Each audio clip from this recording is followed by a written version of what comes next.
Think I'm streaming? Check one. Yep, that's the mic. That is not the mic. Dang it.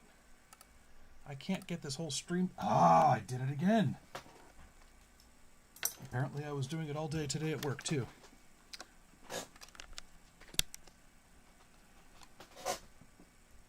Nope, not yet. One of these days I'll figure out how to get this thing going correctly from the start. There we go. That's the mic. The problem is I can't monitor my own audio. And I kind of wish I could. But at least I've only been live for 1 minute. Less than a minute. Alright, we ready to get this party started? Yep, and that's the right camera. Okay, we're in the right place. Alright, I'm going to give myself a clean starting point in case I want to edit this video. All you one concurrent viewer can say that you were there for the live stream. Alright, ready in 3, 2, 1. Hey there, Smitty Halibut, and this is episode 2 of my Audio Building Blocks Explained series. Quick brief history, I gave a presentation at the QSO Today Ham Expo. It was just last weekend at the time I'm recording this, and in that presentation I talked about the different kinds of audio building blocks that might be useful if you wanted to build some audio projects for amateur radio things. Like this is the satellite recorder that I talked about in that presentation, but another example is this, which is a console mixer thing for contesting. You have two headsets down here on the bottom, like PC gaming headsets, and then each one gets a 3-channel mixer to mix either the audio from the other person, their own audio, and then the audio from a radio, and then the microphone audio goes up to a radio. You know, so this isn't a completely audio project. There's no radio in here at all, and that was kind of the whole point of the talk, was that there's a lot of opportunity for homebrewing and experimentation with purely audio stuff, instead of you know, we're amateur radio operators, we think radio is kind of naturally the place that we want to experiment. So the whole point of this presentation was there's a lot we can do with audio as well. But at 30 minutes, I didn't have enough time to really get into the details of the different audio building blocks. So this series that I'm doing on YouTube here is to expand on that and to provide some of those details. In that original video, I promised there would be no math, ignoring the fact that I totally lied. This time, I promise there will be math. We are going to be talking, we're going to be doing math. We're going to be talking about functions and equations and things. But don't be afraid. They're simple. I touched on the 3 equations that I use the most in the previous talk, or the previous video in this series. Ohm's law, E equals IR. Power law, P equals IE. And then the frequency law. I don't know if it's actually a law, but F equals 1 over 2 pi RC. Today, we are going to continue designing the project that I introduced in the last video, and we are going to talk about OpAmps. OpAmps are one of the most wonderful tools we have in our tool belt when we are dealing with audio. I suppose there might be some OpAmps that you could do in some of the lower RF frequencies, because some of the OpAmps I deal with have a gain bandwidth product of you know, 8 megs or more. So you could use those at the lower frequencies if you wanted limited gain. But we're going to be dealing with them in audio, and we've got plenty of gain. And there's all kinds of fun things that we can do with OpAmps. So without further ado, oh, no, I did want to, with some ado, the work that I did on this project, I put up on GitHub last week. I will make sure that the link to the GitHub is in the show notes below. But short answer is search GitHub for Smitty Halibut. That's me, SmittyHalibut, and then the project name is Mic Splitter, MICSPLITTER, and I think I capitalized it. I think I did camel case. So capital M on the mic and capital S on the splitter, and that's the project that we're going to be working on right now. So there we go. I think those were the announcements I wanted to do. Let's get right into it. So this is KiCad. Oh, I'm at a higher resolution today than I usually am. I usually drop this to 1080p. You know what? We're going to keep going. I'll just make sure that I'm zoomed in, because I'm going to be zooming in on things anyway. I usually do that anyway. So this is what we built last week. this is the power supply section. I'll go over it briefly. Here are our power inputs. I just got a 2-pin power header here that I don't know what physically that's going to be yet. Maybe an Anderson power pole, maybe just a pin header, something simple. And we also have a USB socket here. We're not using the data from the USB at all. It is literally just for power. But the union of those two gives us some power going into a voltage regulator. The voltage regulator is a 3.3 voltage regulator because I wanted to make sure we had plenty of overhead when we power it from 5 volts on the USB. So we have a 3.3 volt voltage regulator and then some output filtering on that voltage. So that gives us a 3.3 volt bus. But as we discussed last time, all of the audio that's coming into this is going to be ground referenced, right? So you have your ground signal here, or your ground reference here, your 0 point here, and the audio is going to go plus and minus above and below ground. But if we're using ground, I've got positive voltage in my amplifier, so I can do all kinds of fun things in the positive side. But as soon as that signal goes below ground, I don't have any power there to do anything with it. So to get around this, we're going to have to take that audio that's going up and down above ground, above and below ground, and we're going to have to move it up into a higher voltage. So instead of being, let's call it a 1 volt peak to peak signal, so it goes up to 0.5 and down to 0.5, down to negative 0.5, up to positive 0.5, down to negative 0.5. I don't have a negative supply here, so what we're going to do instead is we're going to bring it up to what I'm calling a false ground or an analog ground, which is what you can't see that on the edge of the screen. I may have to reconfigure this. I'll remember it for next time. I've got an analog ground over here on the right-hand side of the screen. And what that is that's half of VCC. So in this case, VCC is 3.3 volts. So this is going to be 1.65 volts. And we're going to move our audio up to that ground level. So our plus 0.5 to minus 0.5 signal is now going to be a plus 2.15 to minus 1.15 signal. So, 1.65 plus and minus a half a volt. And we're going to move it up there. And then now the entire range of that signal is within our power supply, and we can do whatever we want to it. And then on the output, we're going to bring it back down to 0, or to 0 volt ground. So that's why we have our analog ground here, our false ground. We've generated a ground. Sometimes it's also called a bias voltage. They're all roughly the same thing, hand wavy. Okay, so the next thing we're going to do is we are going to build, so this is the circuit board that I made last time. The next thing, I'm going to do camera only so I can show this to you. So this is the little prototyping board that I did. So the USB is here just for power. I tried to do a little bit of power filtering. It sucked. Didn't work at all. Super duper noisy. That's why we want the voltage regulator in there. And then over here is our input. The way I did it is I just made 2 TRS connections in parallel. So you connect a 3.5 millimeter cable to your laptop, and then another 3.5 millimeter cable to our laptop or whatever source, and then then plug your microphone into this 3.5 millimeter.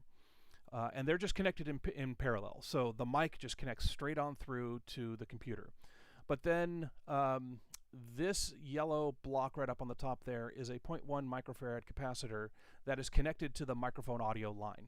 And then from there it leads into, I'll show you in the circuit in a little bit, it leads into a 100K ohm load that goes into an OpAmp. So what that's doing is it is tapping off some of the audio from the microphone signal, and it is making a copy of it. And then we're going to amplify that and buffer it so that we're not actually affecting the microphone connecting directly to the computer, but we're going to grab a copy of that audio and we're going to amplify it and then send it out to multiple destinations. The idea being that I have this one microphone, and it normally can only connect to one computer at a time, but I've got my work laptop over there, and I've got my personal laptop over there, and I've got a D700 up there, and I've got an FT920 over there, and I sure would like to have one microphone for all those things.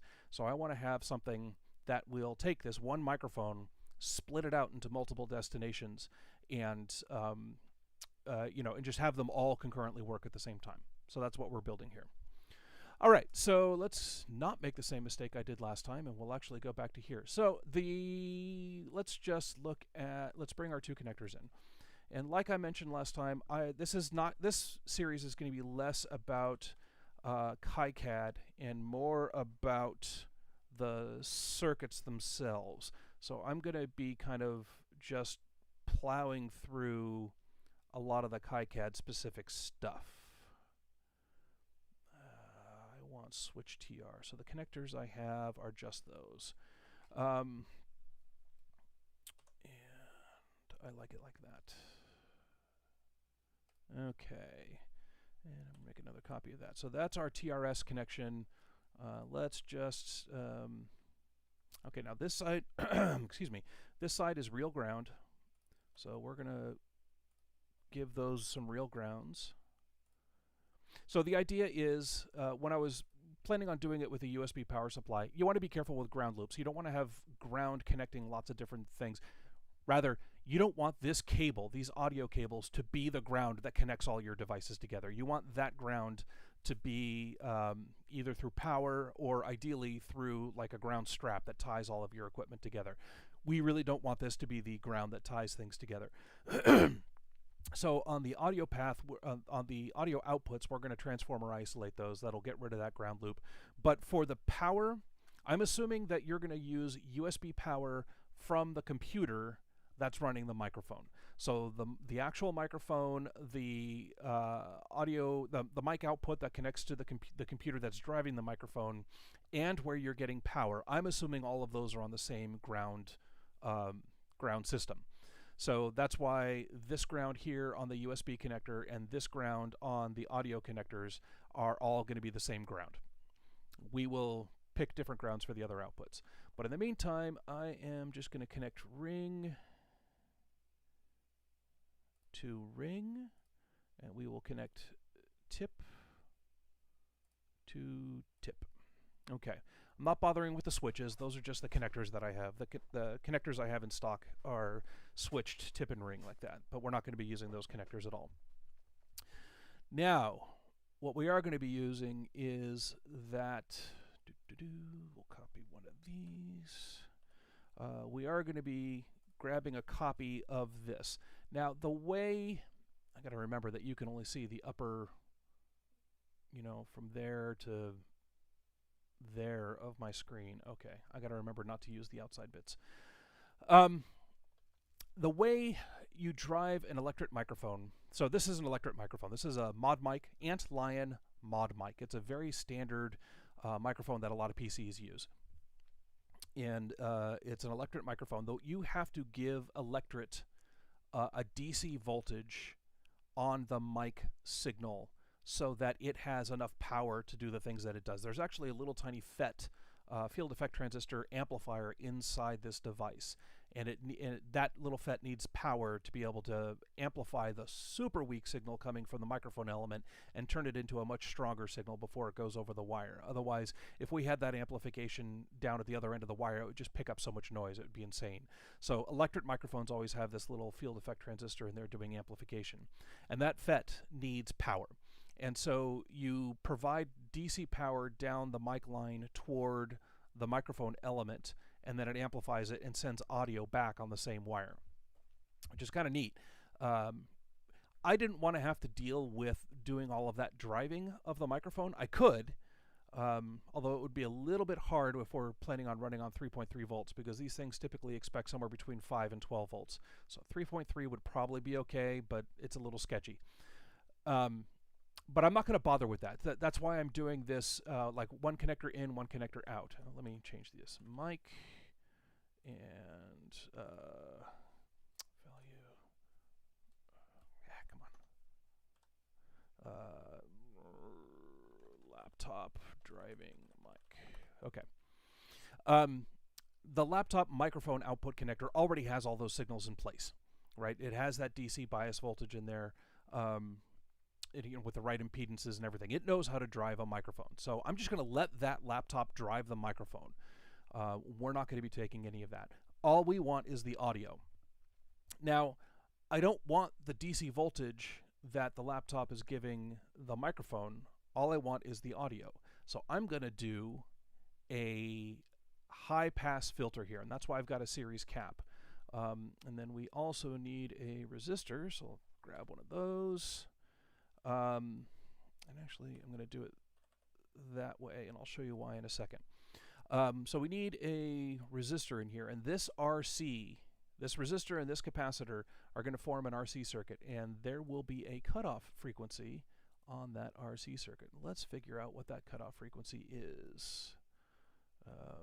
Again, let's make this a little bit easier to read. Okay, now I don't need it that big. Hey.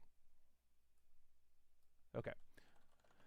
1/2 times pi times R, which I said currently is 10K, times C, which I think is 1 microfarad. So that's 1 millifarad.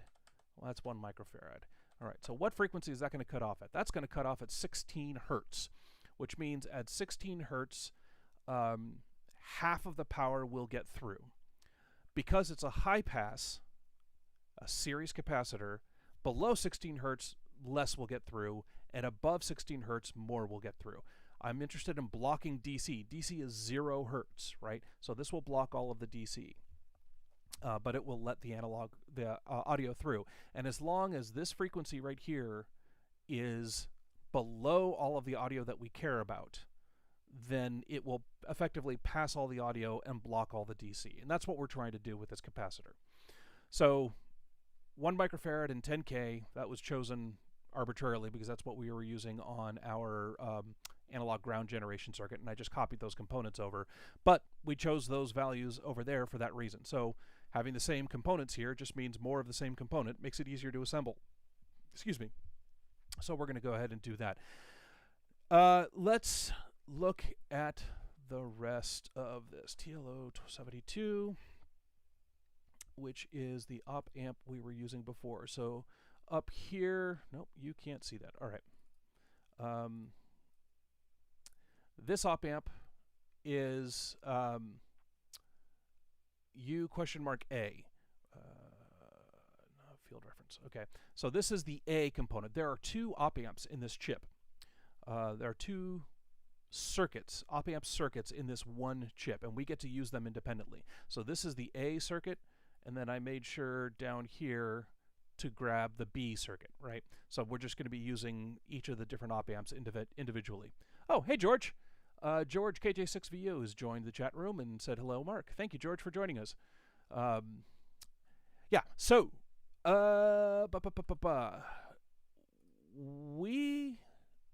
need to talk about OpAmps. There are several different ways you can configure an OpAmp. There are bajillion ways you can configure an OpAmp. You know what? I'm going to move this out of the way, and we're going to center in on that OpAmp. Let's talk about the different ways to use an OpAmp. Before we do that, actually, let's talk about what an OpAmp is and what it does. What does an OpAmp actually accomplish? Well, the OpAmp really only does one thing, and what it does is, if the positive terminal has a higher voltage than the negative terminal, right? So if there's a positive voltage across these 2 terminals, this one is a higher voltage than this one, then it will start increasing the voltage on the output. Whereas if the positive terminal has a more negative voltage than the negative terminal, so it's a reverse volt, it's a negative voltage across those terminals, then it will start decreasing the voltage on the output. That's it. That's all it does. That is the entirety of what an OpAmp does. And all the interesting bits that you can get an OpAmp to do is how you leverage that property of an operational amplifier to get it to do what you want it to do. All right? So let's look at the super simple instance that we did last time, right? So last time we just did a voltage follower. This is the OpAmp that I grabbed from the power supply. What happens here? Well, we put in a signal here, 1.65 volts. We don't know what the output is when it first turns on. It'll probably be 0. So let's think about that. Let's assume that it's 0 because everything's discharged, there's no capacitance or anything like that. And you all of a sudden get a 1.65 volt signal coming in the positive terminal. If the output is 0 volts, this is a direct tie back into the negative input terminal, right? So now my negative input terminal is 0 volts. My positive input terminal is 1.65 volts. So the positive terminal has a higher voltage than the negative terminal. So when the positive terminal is higher than the negative terminal, the OpAmp will start increasing the voltage, right? So eventually this starts out at 0 voltage and it says, crap, I got more on the positive terminal. Let me increase that output. It goes up to 0.1, 0.2, 0.3, 0.4, 0.5, keeps going until it gets to 1.65 volts. And once it gets to 1.65 volts, that gets fed back into the negative terminal. And now the OpAmp says, bliss, my 2 input terminals are the same. The input voltage on the positive terminal and the negative terminal is the same. And therefore, my output is stable. And I stop doing anything. Okay? If the input terminal goes up just a little tiny bit, it becomes more positive than the negative terminal. And then the output will go up a little tiny bit. But the way we have it configured, that gets fed back into the negative terminal, and then that negative terminal comes up to meet and match the positive terminal, and now we're back at 0, right? Whereas the positive terminal goes down a little bit.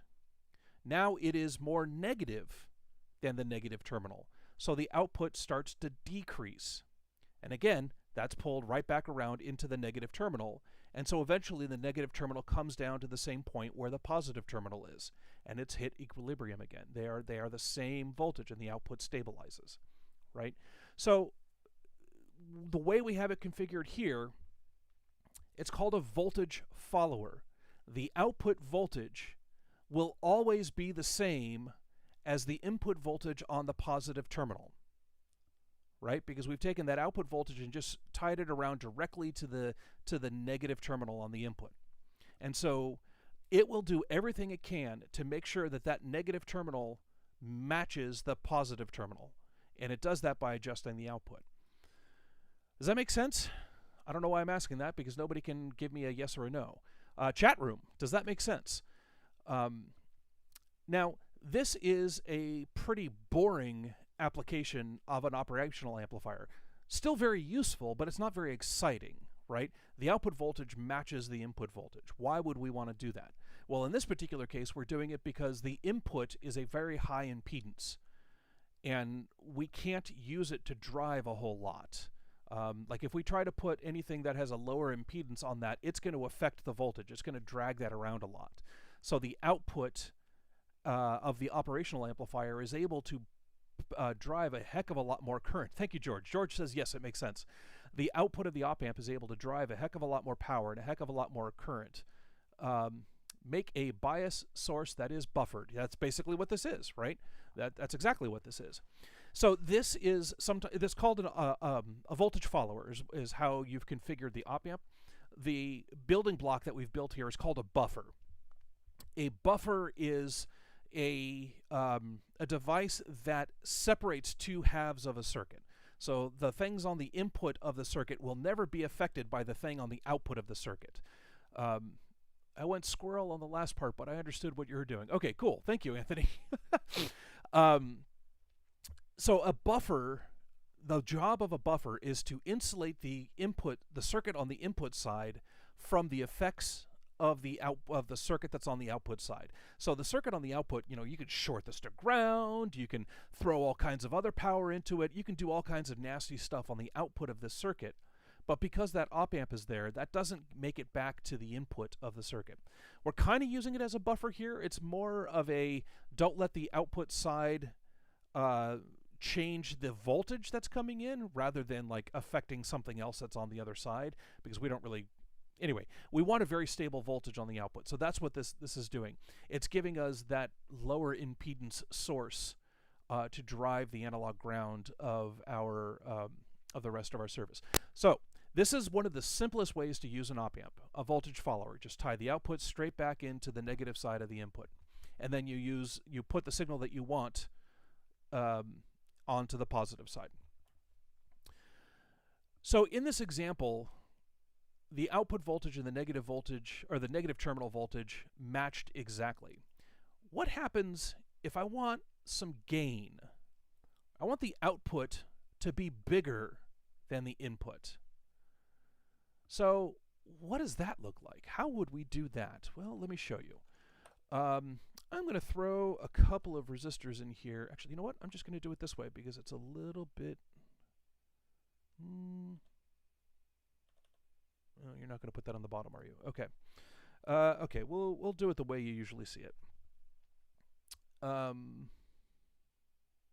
You know what? No, I'm going to make this more easy to understand, even though it's drawn kind of awkwardly. You will rarely see it drawn this way in an actual schematic, but I'm going to draw it this way because it's better at demonstrating what we're actually doing. And then, give me a ground. Where's a ground? There's a ground.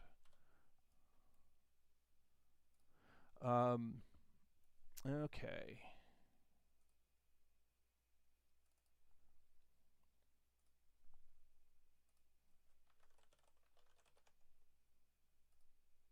Okay, so let's consider this OpAmp.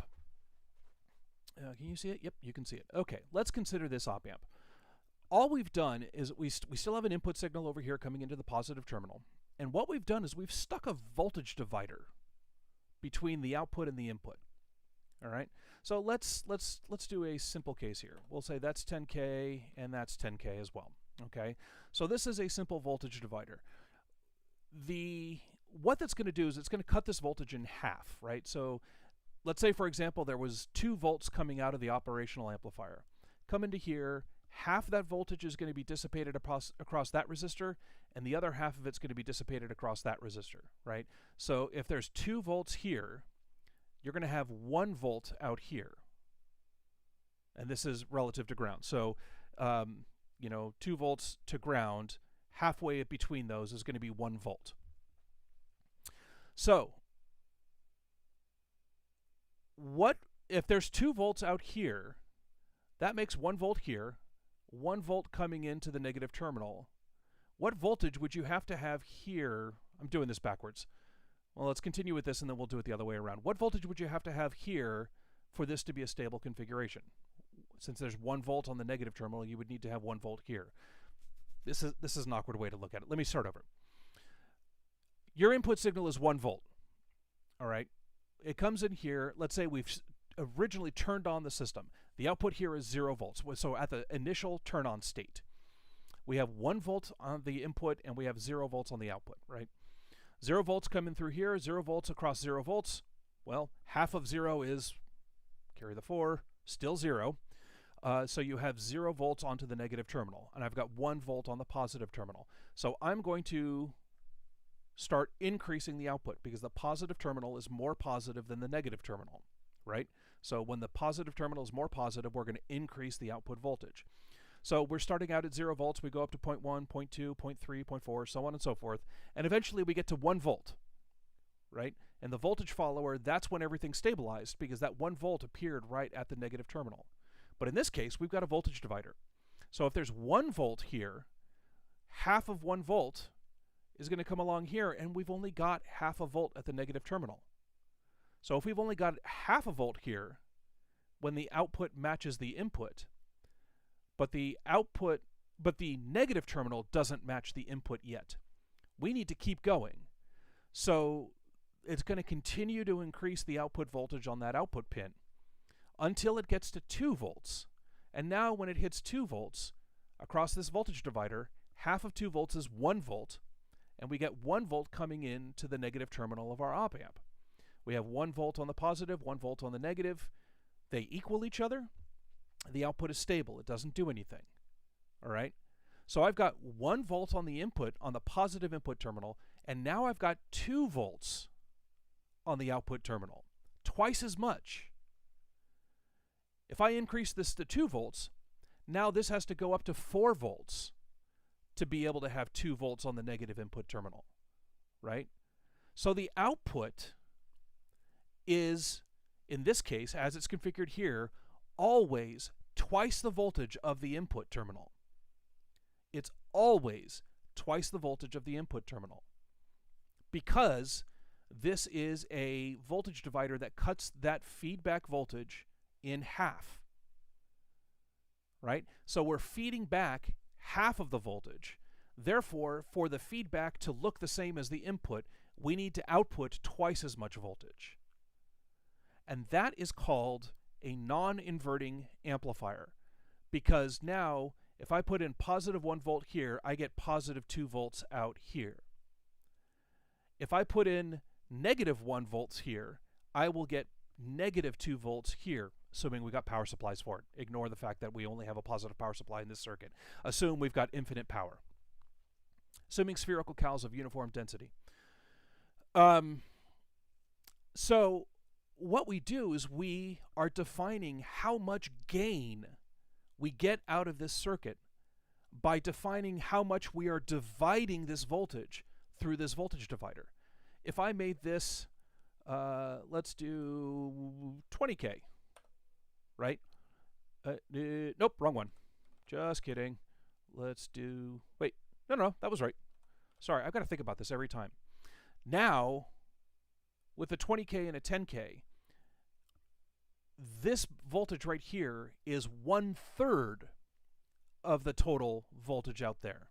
So now we are feeding 1/3 of the output voltage back to my input. So we're going to have a 3-to-1 gain. Now the amplifier has to work 3 times as hard. Work is hard. It's not really working all that hard. It has to output 3 times as much voltage for that negative input terminal to match what the positive terminal is doing. Right? Does this make sense? Hopefully. So by sticking this voltage divider in this feedback loop, we have given this amplifier gain. We have made it so that the output signal is bigger than the input signal. All right? And this is a very typical way to use an OpAmp. This is called a non-inverting amplifier. Amplifier meaning that the output signal is bigger than the input signal, right? Non-inverting meaning that the output is the same, technically phase. It's the same voltage. It's the same polarity, positive or negative, versus the input. And that's important because the next one I'm going to show you is an inverting amplifier, and we'll get to that one in a second. An inverting amplifier is actually the one we're going to use in this circuit, and I'll show you why in a little bit. So, cool. We figured out how to get a device whose the only thing it can do is compare the 2 voltages on an input on these compare the voltage across 2 pins on an input, and if one of them is more positive than the other, then it will increase its output. If that one is more negative than the other, then it decreases its output. That's all it does, and we've turned it into an amplifier. I think that's pretty slick. I don't know who the heck came up with this circuit. Dr. Operational would be my guess. I mean, they always name things after people, right? So thank you, Dr. Operational, whoever you are. That's a joke. You have made an awesome device. So we've seen a voltage follower, which is basically just a special case of the non-inverting amplifier where your voltage divider is, you don't have a divider, right? And then we've seen the voltage follower, we've seen the non-inverting amplifier. Let's go take a look at another way to configure an OpAmp. I'm going to get rid of all of these wires. Delete too much. Back off. But we're going to keep the resistors around because we're going to do some cool things with them, and that gets to go away as well. All right. We still have an input signal. We still have an OpAmp, and we have 2 resistors and a ground reference. Well, how else can we configure this OpAmp in a stable configuration? And that's important because there are all kinds of ways you can hook up an OpAmp where it's like, this terminal is more positive than this terminal, therefore I'm going to make this increase, and that doesn't feed back in a way that causes it to stabilize, and you just end up with this free running OpAmp where it spends all of its times either at the maximum voltage or the minimum voltage.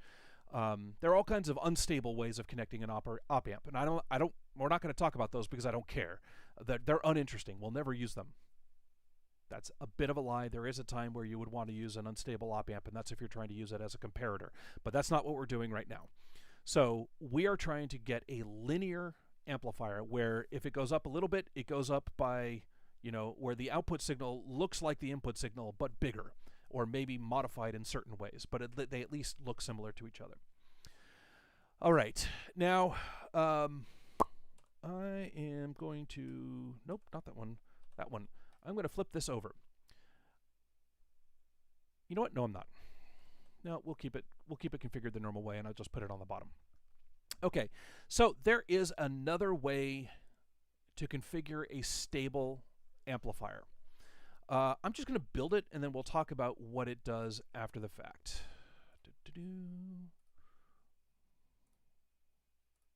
Whoa, wait a minute. What did he do there? Why did he tie one of the inputs to ground? That's interesting. Why would you ground an input? Don't we want signals going on inputs? Yes, but sorta. So, let's look at this one.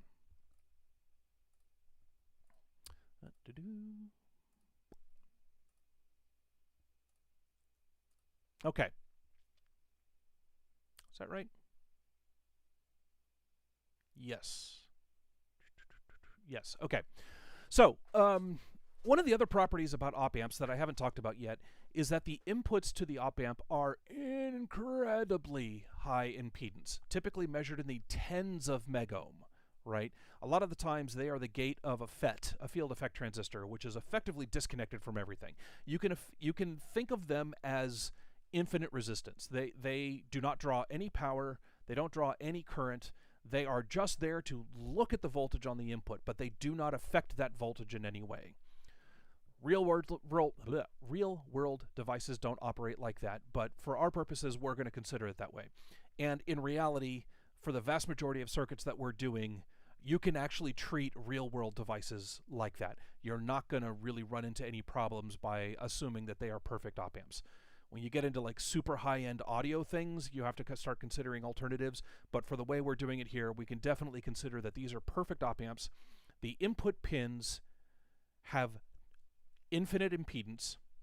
Really, it's in the megohm to 10 megohm range. But that's when you're comparing against 10K, that's effectively infinite. They have infinite impedance, and they don't affect the circuit at all. All they do is they look at the voltage on that circuit. Okay, so what the heck do we have here? Well, I have grounded the positive terminal. Why would I ground the positive terminal? Well, because I want this output to do whatever it takes to make sure that this point right here is the same voltage as ground. Okay? So effectively, this is a ground point. So my input signal now has a fixed impedance to ground, which is kind of nice because now I know what my impedance to ground is. In the previous example, it had a fixed impedance to some voltage that moved all over the place, right? And it's hard to design a circuit when your impedance is moving all over the place. In this case, I have a fixed impedance to ground. But how does that work? Well, if I've got a 1 volt signal coming in on the input signal here, and it's going across a 10K resistor to ground, how much current is that? Ohm's law. I don't want to do math in my head. Where is my calculator? My calculator's right here. All right, Ohm's law.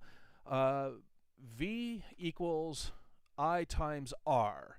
Well, so my volt, if I've got a 1 volt signal and R is 10K, then I got to move the 10K under the 1 to get R. So 1 over 10,000 is equal to 0.1 milliamp. Okay? So that signal is going to send, that 1 volt signal coming in here is going to send 0.1 milliamp through that resistor to ground. But it's not really ground. This pin won't take any current. There's no real ground hooked up to there. So really, the only place that current has to go, because of Kirchhoff's current law, is through here, right?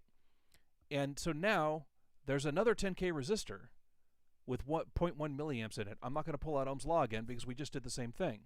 So now this point here has to be 1 volt below ground. right? So the current coming in from here to here has to go through here to get to this line here, right? And so the OpAmp's job is to drive this output to be whatever voltage it needs to be for the current flowing through this resistor to ground to match the current flowing this resistor to this output. Why is that? Well, again, we are trying to use this property of the op-amp where if the positive terminal is more positive than the negative terminal, then it will start increasing this output. So let's take a look at what this is. Let's consider this the startup state again, right? So startup, the output is 0. Everything's flushed out, all the capacitors are cleaned out and everything like that. So we got 0 volts here. We got a 1 volt signal coming in here. That 1 volt signal coming in here is going to come across both of these resistors and go to 0 volts here.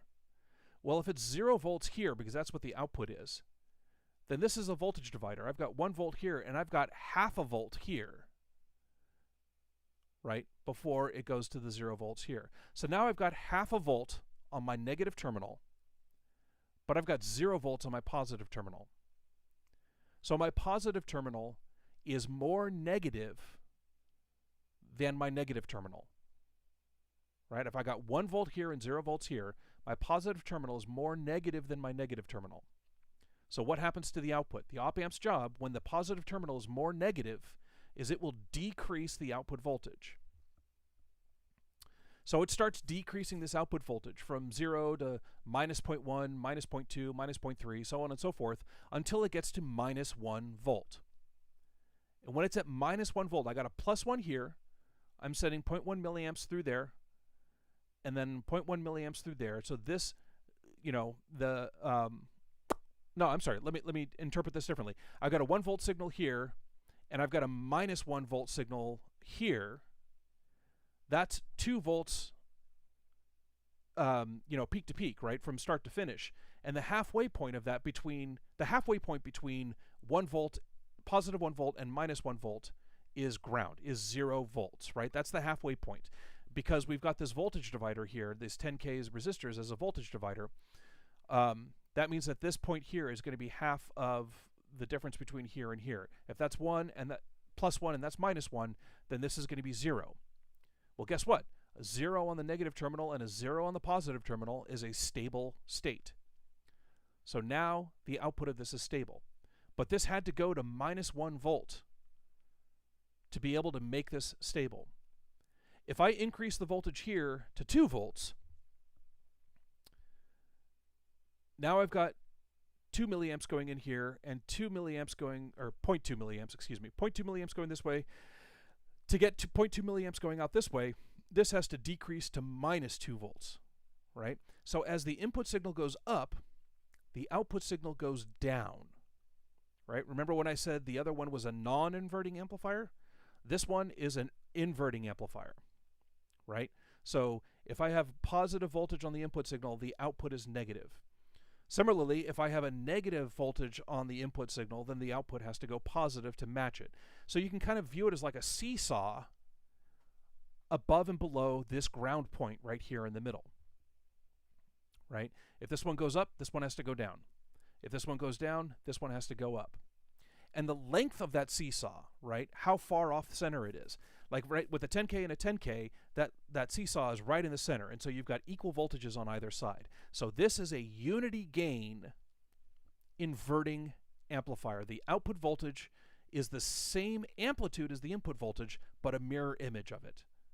Whereas in the previous example, when we had a 10K and a 10K voltage divider, that was how we got gain. We ended up with a 2-to-1 gain on the non-inverting amplifier, right?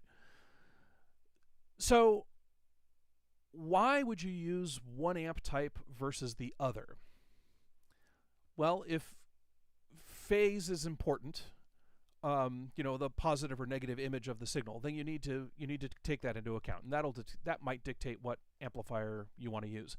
In audio, phase isn't important. Whether it's a positive image or a negative image doesn't matter as much as knowing which image you have and making it consistent. And I don't mean consistent throughout the chain, but I mean like if you've got left and right audio, you want to make sure that your left and rights are the same phase. Or if you're going to make them out of phase, make it very intentional. There are reasons why you might want to make your left and right out of phase. It kind of gives like a spatial effect to the sound. There definitely are reasons to do that, but it needs to be a conscious decision. So like for my headphone amplifiers, when I'm doing audiophile amps, I actually use inverting amplifiers for reasons I'll get to in a second. But it doesn't affect the sound quality in any way. We talked about this as a seesaw of voltages on either side, but really what it is it's a seesaw of currents. This amplifier operates much more on the current rather than the voltage, right? It's adjusting the output of this amp, the operational amplifier, so that the current flowing through this resistor is the same current flowing through this resistor. The voltages we talked about were defined by the values of those resistors, right? So let's say I edited this one, and made that one 20K. Right? So now I've got a 1 volt signal coming in here, 1 milliamp or 0.1 milliamp going across that. That 0.1 milliamp has to go across that resistor. That's a 2 volt drop. So if I have a 1 volt signal in here, that has to do 2 volts there for those currents to match. Okay? So that's how you get gain. You get gain by looking at the ratio between these two resistors. And the other one, it was the voltage divider ratio, kind of the inverse of the voltage divider. If it was a 1/2 voltage divider, then you would get 2x gain. In this particular case, it's the ratio of these resistors. If this is a 10K and that's a 10K, then that ratio is 1. Unity gain. You get unity gain out of it. In this case, I've got a 20K and a 10K. This 20K means that this voltage is going to be twice what this voltage is, right? The current is the same, but you set the voltage gain out of it by setting the values of those resistors. All right, so let's look back at this. Let's turn that back there. Why do we care? The thing that I use inverting amps for more than anything else is as a mixer. A summing mixer. Copy block, paste block. There we go. And let me stick a junction on that. All right. What the heck did I just do? Let me change that to input 2. Okay, what the heck did I just do? Well, what I've done is I've added a second way for current to get into this node. Right? So this is a ground point. The voltage here is pretty much always ground. We've shown that this configuration is stable. The OpAmp will do everything it can to keep the voltage at this wire right here 0 volts. It doesn't move around, right?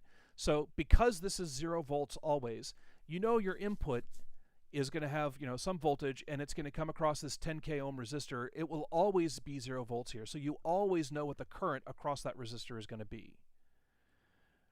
If I have 1 volt at this input and 0 volts at this input, right? I got 1 volt, I got 0.1 milliamps coming across that resistor into this terminal. This terminal is always 0 volts because we know the output will do that. This is 0 volts to 0 volts. 0 volts across a resistor means no current. So there's no additional current from this input. I got a 1 volt signal here and a 0 volt signal here. The output will be 1 volt, right? Because you got 1.1 milliamps coming in through here. It's got to go through this thing. We're going to have a minus 1 volt signal, an inverted signal, a 1 volt signal on the output here. But let's say the input of this one was also 1 volt. I got 1 volt here, 0.1 milliamps going through that resistor to ground, a 0 volt potential. I've got another 1 volts here through this resistor, also to ground. So I got 0.1 milliamp, 0.1 milliamp. The only place for it to go is through this resistor. Now I've got 0.2 milliamps through this resistor. And the only way for the OpAmp to keep that stable is for this output to be minus 2 volts. It is the sum of these input voltages, or more precisely, the sum of the currents through these input resistors. The sum of those currents has to go through this resistor to get to the output, and the OpAmp will do everything it can to make sure that that happens, right? So what we have built is a inverting summing amplifier. This is a mixer. This is what we call a summing mixer. In audio, mixer means sum. In RF, mixer means product. And that's a totally different circuit. We're not talking about that. We're not talking about when you've got an input RF signal and a local oscillator and you want the output to be the sum and difference of the frequencies. That's a totally different device. That is a product mixer. We are talking here about a summing mixer. And in audio, when you talk about mixing, this is what we're talking about. Like if you've got a mixing board with the sliders and all that fun stuff you see in recording studios or in live performances, those are summing mixers. Those are not product mixers. But that's right here is how a summing mixer works. We have an input here. Let's say this input was positive 1 volt and this one was minus 1 volt, right? So now I've got 0.1 milliamps going this way to my ground, and this one is drawing a milliamp back to it because it's a negative voltage across ground. So current's going to flow the other direction. So the whatever 1 milliamp came in this way is just going to flow right back out here. There's no current left for this one to do anything. So the output is 0, right? And that's because 1 plus negative 1 is 0, right? And I could have as many of these inputs as I want. I can keep copying these and just add more and more inputs. And the output of this OpAmp will just be the sum of all of these inputs.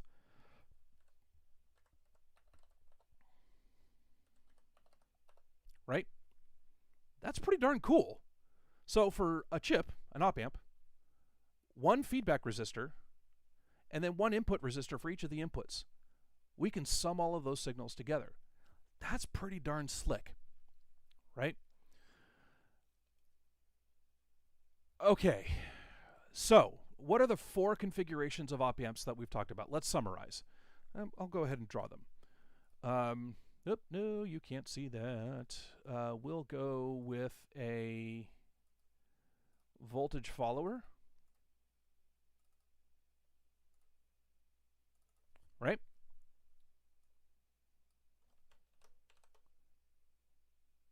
Let's put some gain in here. And I'll draw it the way it's usually drawn in circuits this time.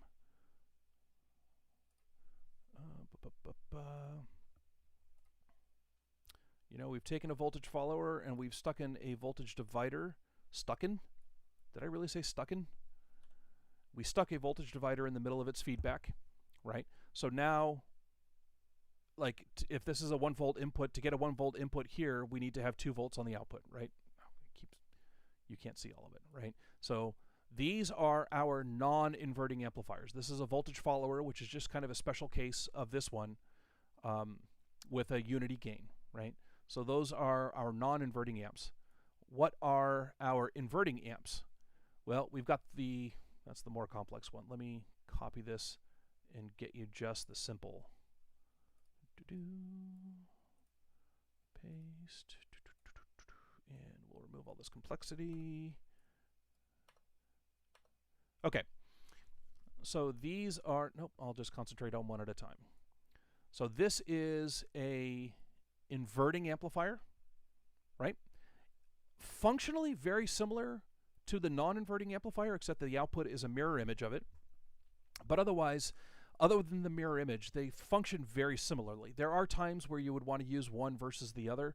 But for the most part, if you're just got a signal coming in and a signal going out and you just want it to be a bigger signal, you can use either one of these.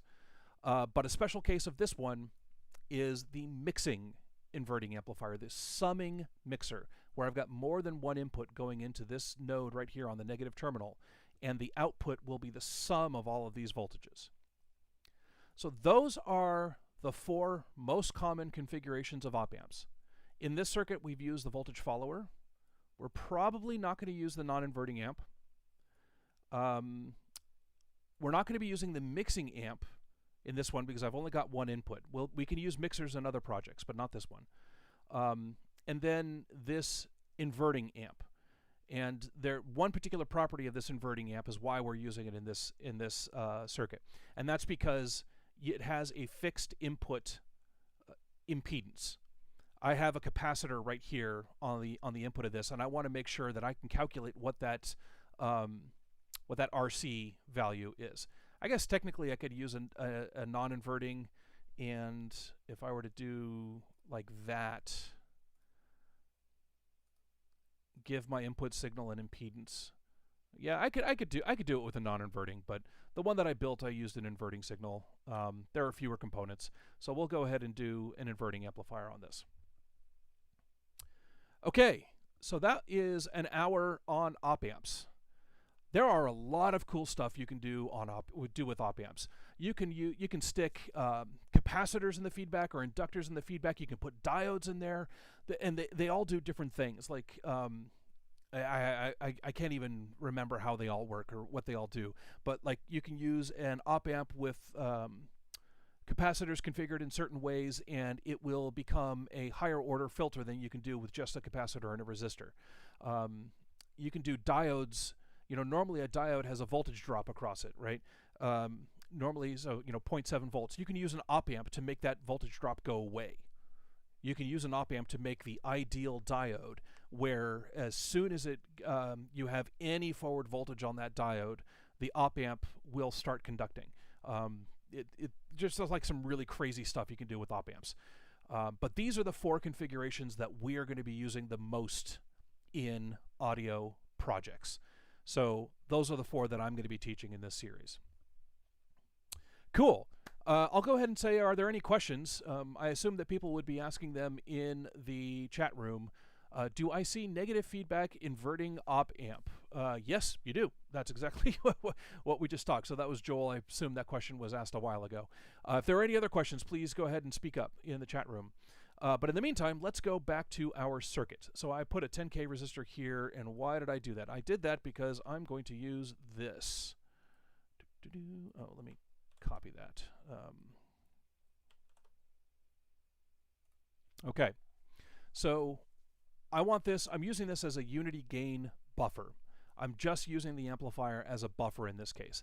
I want it to have a relatively fixed input impedance between that capacitor and that resistor so that I know what frequency this high-pass filter is going to cut off at, right? This is a ground point right here in the center. It's going to be 0 volts, so I know that whatever the voltage coming in through here is going to have a fixed input impedance. Yeah, that's it. But this is going to be centered around like 5 volts or whatever. We don't want it centered around 5 volts. We want it centered around our analog ground. This is the first time we're going to be using our false ground.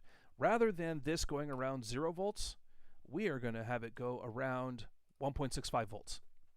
So everything I said where, 1 volt above ground or 1 volt below ground or whatever, now we're making it so that above and below ground is actually 1.65 volts relative to that ground. Sorry, relative to that ground. You couldn't see the one I was pointing at. Relative to this ground here, right? So by sticking this capacitor in here, we have audio coming in that's above and below 5 volts, 12 volts, whatever bias voltage my laptop is sending. But I can't handle voltage that high. I want it down to where I want it. And I have generated where I want it here with this analog ground. And now, so when all of this first turns on, this is 1.65 volts. This is going to do everything it can to make this point be 1.65 volts. And if this is 12 volts, we're going to have a lot of voltage across this capacitor. That capacitor is going to charge. And it's going to charge by shoving a bunch of current into that capacitor. And that current has to go through this resistor, through here to that OpAmp. And what that's going to do is it's going to go, you're going to have a very loud pop when you first turn this thing on. So if you've ever turned on audio gear and you hear a loud pop, that's what's happening, is it's charging up all of these capacitors. All of these capacitors that they're trying to separate, like, a 0 volt ground over here to a 1.65 volt ground here, or a 12 volt ground over here, right? All of those capacitors need to charge up so they have a DC voltage across that capacitor to separate those different ground zones, to isolate all of those ground zones. So when you first turn it on, you got to shove a bunch of current into those capacitors to generate that DC voltage across that capacitor.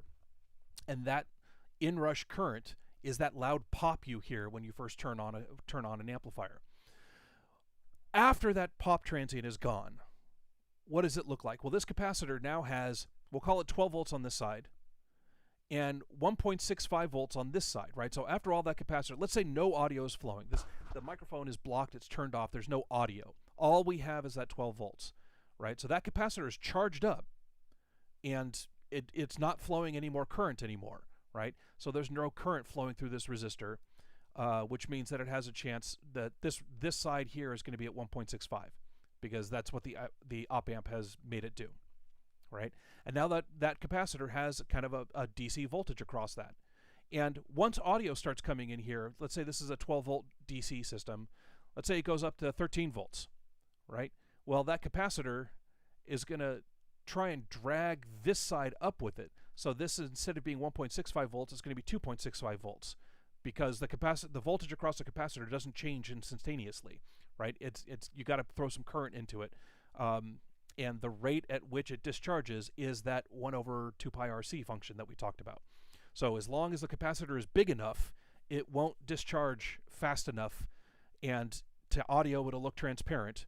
To DC, it looks opaque. You can't put anything through it.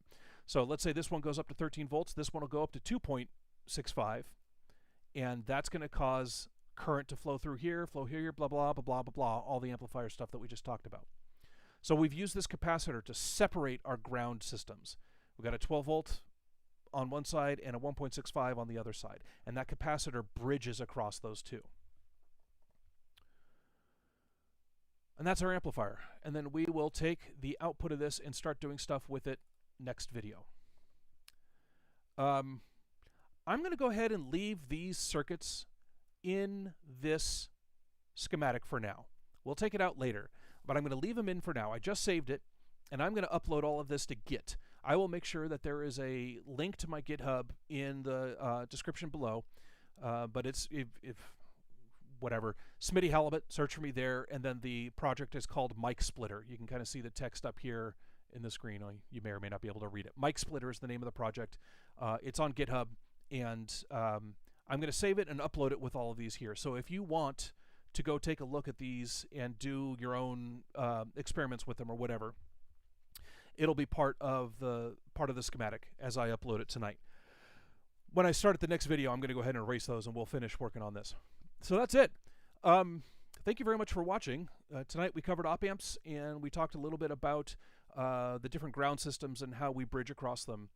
Last time we did power supplies. What are we going to do next time? Next time I think we're going to do isolation, because the next thing we have to do is start putting some transformers down here so that we can isolate to our other outputs.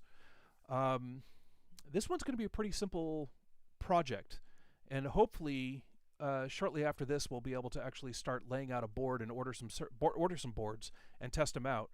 To talk about some of the other building blocks that I did in the QSO today, I might redesign this circuit as well. This is a mixer console for contesting.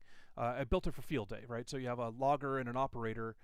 They each have their own headset, and then a little mixer that they can hear their own audio and the other person's audio and the radio in their own headset. And then the microphone audios get sent out to a radio, like the mic input on a radio. And so it's a very convenient way to have two people working on a radio at the same time, and they can talk to each other, and they can block out outside sound and all kinds of things. But it is a much better use of mixers and filters and some other things. So I'll probably do that next as my next project, but we're going to finish out this project first. I think that's it. Thank you everybody for watching. I don't do the whole YouTube, click like if you liked it and subscribe, yada yada yada. I don't do any of that. I don't monetize this. This isn't a business. I'm just here to try and spread some love, spread some knowledge. Thank you very much for watching, and keep watching. I got a playlist on YouTube, so you can get notified when the next one comes out. Otherwise, be good humans, stay safe, wear a damn mask for the love of God. Wear a mask. Let's get through this. And when we get to the other side of this, I hope to meet you all in person someday, and we'll shake hands and or bump elbows, whatever the new norm is when we're done with this, and go get some barbecue. That sounds good. All right, I love you guys. Thank you so much. If you use any of this knowledge to build a thing, tell me about it. I'm Smitty Halibut on Twitter, SmittyHalibut. You can also leave comments for me here in YouTube, and hopefully I'll be on some other podcasts again soon. He says. Hint, hint, wink, wink, wink, wink, nudge, nudge, George. Anyway, love you guys. Take care of yourselves. Be good humans. We'll see you later. I'm going to wait for myself up in that screen to do the hand thing, and then I'm going to click the stop streaming button because I think it will actually terminate. There we go. Done. Love you guys.